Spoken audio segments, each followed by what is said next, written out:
Hello everyone, स्वागत है आप सभी का मेरे यूट्यूब चैनल पर।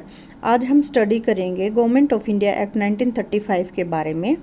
और ये जो एक्ट है इसको जो ब्रिटेन की गवर्नमेंट है उसने कहा था कि ये गुड गवर्नमेंट एक्ट है इंडिया के लोगों के लिए, और एक ये रिस्पॉन्सिबल गवर्नमेंट लेके आएगा, मतलब लोगों के साथ कोई इनजस्टिस नहीं होगा, कम्प्लीटली रिस्पॉन्सिबल होगी सरकार जो भी काम करेगी उसके लिए। इससे पहले मैंने आप लोगों को करवाया था काउंसिल एक्ट 1909 का और 1919 का। इनको और किस नाम से जाना जाता है ये आप मुझे कमेंट सेक्शन में बताएंगे। दूसरा कम्युनल अवार्ड है वो किस काउंसिल एक्ट में लेके आया था वो भी आप मुझे बताएंगे। ओके, अब हम शुरू करते हैं गवर्नमेंट ऑफ इंडिया एक्ट 1935। और इसका दूसरा जो नाम है वो क्या दिया गया था, गुड गवर्नमेंट एक्ट भी दिया गया था। ये बहुत ही लेंथी डॉक्यूमेंट था जिसमें 321 सेक्शन है, 10 शेड्यूल हैं। आप मुझे कमेंट सेक्शन में बताइए कि अभी के टाइम इंडियन कॉन्स्टिट्यूशन में कितने आर्टिकल हैं और कितने शेड्यूल हैं। और मैं ये इसलिए पूछ रही हूँ क्योंकि एक ऐसा एक्ट था जिसमें मेजर पोर्शन कॉन्स्टिट्यूशन का हमने इसी एक्ट से लिया था। इस एक्ट के अब हम फीचर्स देख लेते हैं एक बार। सबसे पहले इस एक्ट में क्या कहा गया कि इस एक्ट में ये कहा गया कि ऑल इंडिया फेडरेशन की फॉर्मेशन की जाती है, और हमने प्रोविंस स्टेट को अलग से मतलब ऑल इंडिया फेडरेशन में क्या आएगा, प्रोविंस आएंगे, मतलब जिसको हम आज के टाइम में राज्य बोलते हैं, स्टेट, और प्रिंसली स्टेट भी आएंगे।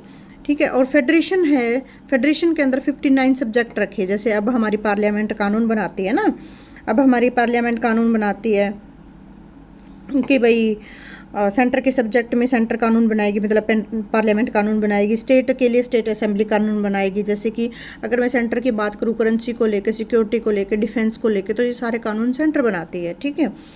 इसी तरह से कुछ चीज़ें हैं वो रेजिडरी पावर के रूप में भी इन्होंने रखी। मतलब रेजिडरी का मतलब जो बची खुची पावरें रह गई, जैसे कि कोई अनसीन चीज़ें हो गई। जैसे पीछे कोविड का टाइम आया था, वो अनसीन था भी, इस तरह से एकदम से पेंडेमिक भी इस तरह से इसको कैसे टैकल किया जाए। या जैसे नेशनल एजुकेशन पॉलिसी की मैं बात करूँ तो सभी को एक सिंक्राइज में वे में लेके चलने के लिए कि भी सभी एक समान तरीके से चलें, तो उस चीज़ के लिए भी जो सेंटर है वो एजुकेशन पॉलिसी सेंटर ने बनाई ताकि सभी एक जैसी पॉलिसी है वो फॉलो करें। तो ऐसी पावर जो जिसके बारे में कोई लिखित में चीज़ ना हो तो उसके बारे में भी सेंटर कानून बना सकता है। डायआर्की का सिस्टम है अबोलिश कर दिया गया, और मोर ऑटोनॉमी दे दी गई प्रोविंस को, स्टेट को। और ये इलेक्शन जब हुए थे 1937 में, तो ज़्यादा से ज़्यादा ऑटोनॉमी स्टेट को दिया गया कि अब आप अपने तरीके से जो कानून है वो बना सकते हैं। लेकिन ये काफ़ी लंबे समय तक चला नहीं, क्योंकि अगर आप टाइम देखोगे तो ये टाइम है 1939 का। इस समय में क्या हो रहा था, दूसरा विश्व युद्ध शुरू हो चुका था, और जो ब्रिटेन था उन्होंने क्या अनाउंसमेंट कर दिया कि हम इंडिया की तरफ से लड़ रहे हैं। तो इससे हमारे जो लोकल पॉलिटिशियंस हैं उनको आया गुस्सा कि भाई आप हमारी तरफ से कैसे लड़ रहे हो, हमने तो कोई हाँ ही नहीं भरी। आप इंडिया की धरती पे कोई वर्ल्ड वार नहीं होगा और हम इसमें पार्टिसिपेट नहीं करते, हम रिजाइन करते हैं। आपने हमारी मर्जी नहीं पूछी, अपनी चलाई। तो इस तरह से ये चीज़ें यहीं पे ख़त्म हो जाती हैं। इसके अलावा जो इम्पोर्टेंट बात है क्या रखी इन्होंने, बंगाल, बॉम्बे, मद्रास, बिहार, असम और यूपी में इन्होंने बाई कैम सिस्टम अप्रोच किया। जैसे कि अब हमारे सेंटर में पार्लियामेंट होती है, नीचे स्टेट गवर्नमेंट होती है। स्टेट गवर्नमेंट में भी क्या होता है, किसी स्टेट के पास असेंबली और काउंसिल दोनों होती है। जैसे पार्लियामेंट में लोकसभा और राज्यसभा होते हैं, इसीलिए स्टेट में भी क्या होता है कि काउंसिल्स होती हैं। तो उन स्टेट्स के मुझे नाम बताइए जिसके पास असेंबली भी है और काउंसिल भी है। ये आप कमेंट सेक्शन में आप मुझे ज़रूर बताइएगा। देखो, आप कमेंट सेक्शन में चीज़ें लिखोगे तो आपको लर्न भी रह जाएंगी चीज़ें, और एक्स्ट्रा चीज़ें भी जानने को मिलेगी। कुछ मेहनत खुद करोगे तो आपको वो चीज़ें याद रहेंगी। तो कहाँ कहाँ पे लेजिस्लेटिव काउंसिल है वो बनाएगी, बंगाल में, बॉम्बे में, मद्रास में। ये तीन तो इनकी प्रेसिडेंसी थी जो आपको नहीं भूलनी है। दो ही चीज़ें आपने और क्या याद रखना है कि यूपी और बिहार साथ लगते थे, असम को आपने अलग से याद रखना है। बस इतना सा याद रखना है, ज़्यादा टेंशन लेने की बात नहीं है। फिर उन्होंने जो कम्युनल रिप्रेजेंटेशन थी, सेपरेटेड इलेक्टोरेट था, वो वुमेन के लिए और लेबर क्लास के लिए इन्होंने क्या अलग से कर दिया। फिर इसके बाद इन्होंने जो काउंसिल ऑफ इंडिया थी वो अबोलिश कर दी, और 10% जनता को इन्होंने अडल्ट फ्रेंचाइज दी। इससे पहला का जो एक्ट था उसमें हमने पढ़ा था किसी जो टैक्स पे करता है, जिसके पास प्रॉपर्टी है या जो डिग्री है जिसके पास, सिर्फ उसी को अलाउ था क्या कि वो वोटिंग राइट अपना यूज कर सकता है। लेकिन इस एक्ट में 10% पॉपुलेशन के लिए ये चीज़ है वो अलाउ कर दी गई। ठीक है।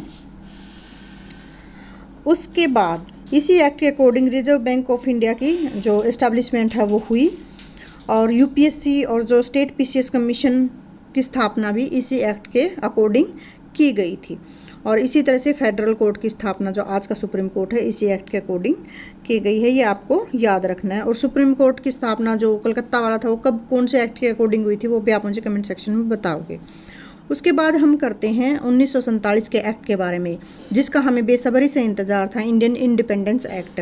20 फरवरी 1947 को ब्रिटेन के प्राइम मिनिस्टर थे प्राइम मिनिस्टर क्लेमेंट एटली। इन्होंने कहा कि हम इंडिया को क्या कर देंगे, हम इंडिया को फ्री कर देंगे जून 1948 तक। लेकिन और इन्होंने कहा कि जो पावर है हम ट्रांसफ़र कर देंगे रिस्पॉन्सिबल इंडियन हैंड्स को। और रिस्पॉन्सिबल इंडियन हैंड्स कौन थे, वो थे भी जो लोकल लीडर्स थे, हमारे कांग्रेस पार्टी थे, मुस्लिम लीग थी। लेकिन मुस्लिम लीग को ये चीज़ बर्दाश्त नहीं हुई, क्योंकि वो चाहते थे अलग कंट्री, पार्टीशन चाहते थे कंट्री का। तो इसीलिए जून 1947 में माउंट बैटन आता है और वो एक पार्टीशन प्लान लेके आते हैं, जिसको माउंट बैटन प्लान के नाम से भी जाना जाता है। इस तरह से मुस्लिम लीग और कांग्रेस से इस प्लान को एक्सेप्ट करती हैं और इंडिया का पार्टीशन है वो तय हो जाता है कि अब तो पार्टीशन होगा एट एनी कॉस्ट। इस एक्ट के फीचर्स देख लेते हैं कि ब्रिटेन है वो एंड कर देगा अपना रूल अगस्त 1947 तक, और जब तक डोमिनियन स्टेटस रहेगा, जब तक अपना कॉन्स्टिट्यूशन फ्रेम नहीं कर लेते, उसको लागू नहीं कर लेते, फर्स्ट जनरल इलेक्शन नहीं हो जाते। वाइसराय का ऑफिस है वो भी अबोलिश कर दिया गया, और जो कॉन्स्टिट्यूएंट असेंबली हैं उनको भी क्या कर दिया गया कि भी आप अपने तरीके से, जो कॉन्स्टिट्यूएंट असेंबली ओबीसी बात है, पाकिस्तान की अलग होगी अब और इंडिया की अलग होगी, वो अपने अपने तरीके से अपना कॉन्स्टिट्यूशन बना सकते हैं और अपने कानून बना सकते हैं, और कोई भी कानून है वो ब्रिटेन जो पार्लियामेंट का है उसको रिपेल भी कर सकते हैं। और आज के बाद से मतलब 15 अगस्त 1947 के बाद जो ब्रिटेन की सुप्रीमेसी है वो ख़त्म हो जाएगी। और प्रिंसली स्टेट कहते हैं कि इन्होंने एक सबसे बड़ा रायता ये फैलाया था। प्रिंसली स्टेट को इन्होंने क्या कह दिया कि आप चाहो तो पाकिस्तान को ज्वाइन करो, चाहो तो आप इंडिया को ज्वाइन करो, चाहो तो आप इंडिपेंडेंट रखो। तो ये सबसे बड़ा रायता ये फैला के गए थे। अब मैं रायता क्यों कह रही हूँ, आप देखो, मान लो ये इंडिया का हमारा नक्शा है, दोबारा से ड्रॉ करती हूँ, देखो हैदराबाद यहाँ कहीं था। अब सोच के देखो कि हैदराबाद को हम पाकिस्तान के साथ कैसे मिलने दे सकते हैं, क्योंकि यहाँ निज़ाम था, लोग हिंदू थे, तो निज़ाम पाकिस्तान के साथ मिलना चाहता था। राजस्थान में राजा क्या था, मुस्लिम था, राजा हिंदू था, लोग यहाँ मुस्लिम कम्युनिटी भी ज़्यादा थी, ये भी लोग क्या वहाँ पे मिलना चाहते थे पाकिस्तान में। फिर हम कश्मीर की बात करें, राजा हरी सिंह था, तो ये इंडिपेंडेंट रहना चाहता था, लेकिन कम्युनिटी मुस्लिम कम्युनिटी होने की बजाय ये क्या करते थे कि हम पाकिस्तान में चले जाएं। तो इस तरह का ये रायता फैला के गए। वो तो भला हो हमारे होम मिनिस्टर जो उस टाइम थे सरदार वल्लभ भाई पटेल जी, इन्होंने जिसको लौह पुरुष के नाम से भी जाना जाता है, सारे इंडियन स्टेट को, प्रिंसली स्टेट को एक किया और ऑपरेशन चला के हैदराबाद के निज़ाम को समझाया, राजस्थान के रूलर को। आपको कश्मीर का कंसेप्ट तो पता ही है, राजा हरी सिंह के साथ है इंस्ट्रूमेंट ऑफ एक्सेशन साइन करवाया गया था, तो आपको हम आगे हिस्ट्री के अंदर पढ़ाएंगे। तो भाई इस तरह से क्या इन्होंने किया कि अब है जो ब्रिटिश मोनार्क का कोई भी वीटो पावर है वो यूज नहीं करेगा बिल्स के अंदर। जैसे अब क्या होता है ना, जैसे मान लो कि मैं स्पीकर की बात करूं, स्पीकर क्या करता है पार्लियामेंट में, अपना वीटो वोट है वो कास्ट करता है, मतलब कि 4 फेवर में हो गए, 4 अपोजिशन में हो गए। अब स्पीकर का वोट डिसाइड करेगा कि बिल पास होना है कि नहीं होना। तो इस तरीके से कास्टिंग वोट, उसको वीटो वोट भी बोला जाता है। कोई चीज़ कभी रोकनी हो तो उसको कहते हैं ना वीटो कर दो, इस पर वीटो लगा दो। जैसे अब भारत जब भी यूएन जनरल असेंबली का मेंबर बनना चाहता है, सिक्योरिटी काउंसिल का, तो चाइना क्या कर देता है, चाइना है वो वीटो लगा देता है और हम वहीं पे स्टॉप हो जाते हैं। ठीक है, मतलब कि हमारा जो प्रस्ताव है वो पास नहीं हो पाता। और इन्होंने क्या कि जो टाइटल थे, रॉयल टाइटल, उनको भी ख़त्म कर दिया गया। और इन्होंने कहा कि जो गवर्नर जनरल है वो सिर्फ अब कॉन्स्टिट्यूशनल मतलब नॉमिनल हेड ही रहेंगे। तो इस तरह से हमारा देश है वो आज़ाद हो जाता है। और इसमें जो लर्न करने वाली बातें हैं वो ये हैं कि ये टेबल आप एक बार देख लो, मैं अलग अलग करके भी दिखा देती हूँ एक बारी। जब हमारी अंतरिम गवर्नमेंट बनती है 1946 में, जब कॉन्स्टिट्यूएंट असेंबली बनती है, तो जवाहरलाल नेहरू के पास क्या था, ये वाइस प्रेसिडेंट थे, काउंसिल के एक्सटर्नल अफेयर का मैटर था, कॉमनवेल्थ का मैटर था। सरदार वल्लभ भाई हमारे होम मिनिस्टर थे, डॉक्टर राजेंद्र प्रसाद जी हमारे फूड मिनिस्टर थे और एग्रीकल्चर मिनिस्टर थे, बाद में राष्ट्रपति बनते हैं। डॉक्टर जॉन मैथाई इंडस्ट्री और सप्लाई के थे। बाबू जगजीवन राम लेबर के थे। सरदार बलदेव जी डिफेंस के थे। तो ये सारी चीज़ें, जैसे लियाकत अली खान फाइनेंस मिनिस्टर थे, आसफ अली रेलवे ट्रांसपोर्ट के थे। ये तो सारी चीज़ें याद रखनी है। और उसके बाद जब फ्री कैबिनेट मतलब 1947 में जब हमें आज़ादी मिलती है तो उस टाइम थोड़े से पोर्टफोलियो चेंज हो जाते हैं। जैसे हेल्थ का पोर्टफोलियो है वो किसके पास आता है, राजकुमारी अमृत कौर के पास आ जाता है। और फाइनेंस का किसके पास आ जाता है, फाइनेंस का R.K. संघूम के पास, चट्टी के पास आ जाता है। तो ये कुछ बदलाव हुए थे। ये दोनों टेबल को आप कंपैरिजन के साथ पढ़ सकते हैं। जैसे मौलाना अब्दुल कलाम के पास क्या आ जाता है, एजुकेशन का आ जाता है। तो कुछ कुछ के चेंज हुए थे, ये आपने पढ़ना है।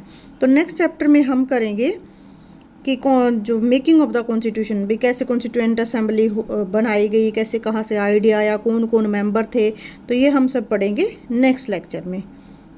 और आपको ये लेक्चर पसंद आया तो प्लीज़ कमेंट कीजिएगा, लाइक कीजिएगा। और आप किस टॉपिक पे लेक्चर चाहते हैं आप वो भी मुझे कमेंट सेक्शन में बता सकते हैं।